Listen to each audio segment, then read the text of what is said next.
Je trouve que l'œuvre de Gasse est très touchante, d'abord parce qu'elle s'inscrit vraiment à la fois dans le prolongement de l'histoire de l'art au XXe siècle, qui a vu dès la première moitié du XXe, avec l'art abstrait, le geste, le mouvement, la main, prendre de plus en plus d'importance en peinture.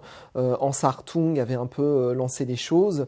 Et puis après, 1945, avec le courant expressionniste abstrait qui est né à New York, on a vu émerger un nouveau type de peinture permettant de libérer davantage les émotions, de jouer avec la couleur.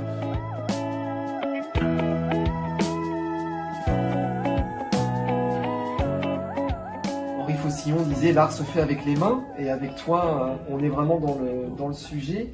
Et après aussi le temps que tu laisses à la peinture pour s'exprimer. Tu la laisses couler, tu la laisses parler, tu la laisses prendre vie, s'exprimer dans... La peinture c'est tellement fort, des fois il faut être humble de le prosterner devant et de l'accepter qu'il est plus fort que toi, et bien sûr en tous les ducs. En bougeant les tableaux dans tous les sens, au sol, contre le mur et tout ça, tu l'orientes. En revanche, tu lui donnes une indication, il reviendra, il te donnera. C'est un échange. Cet échange, voilà. C'est ça qui est intéressant. Ce qui est intéressant avec Gasse, c'est qu'il a mis du temps avant de venir à l'abstraction.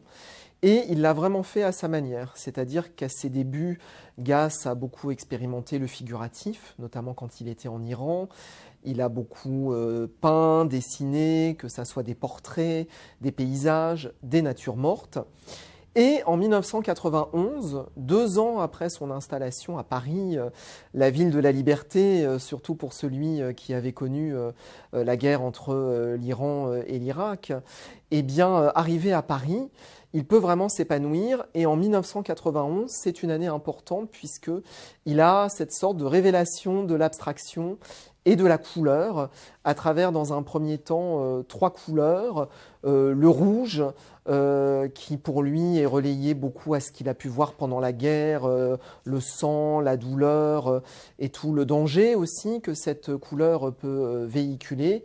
Le noir aussi, le noir des cendres, le noir des attaques, donc une couleur très importante aussi. Et le blanc, synonyme peut-être d'une possibilité d'espérance, de réécrire une page blanche.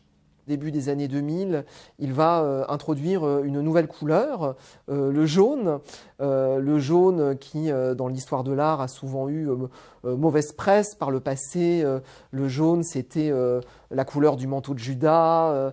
Mais lui, Gasse, il va plutôt s'inscrire dans une nouvelle approche du jaune qui a démarré au XIXe siècle avec les impressionnistes, avec Van Gogh notamment, la Maison jaune, où le jaune va pouvoir être synonyme de lumière, d'espérance.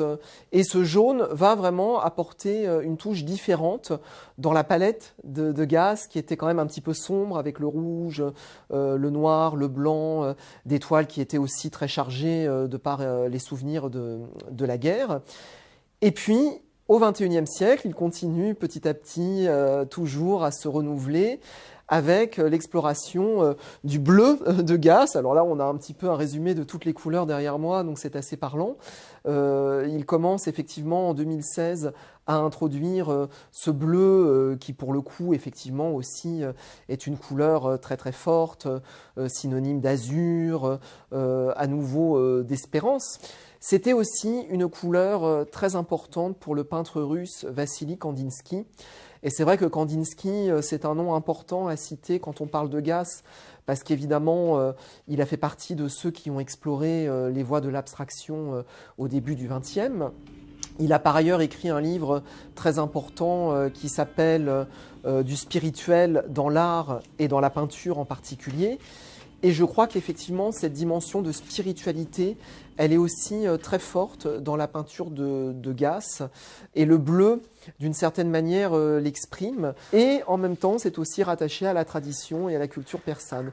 Et il me semble que c'est cet équilibre entre différents courants, différentes aussi phases temporelles, qui fait la richesse et la densité de l'œuvre de Gasse.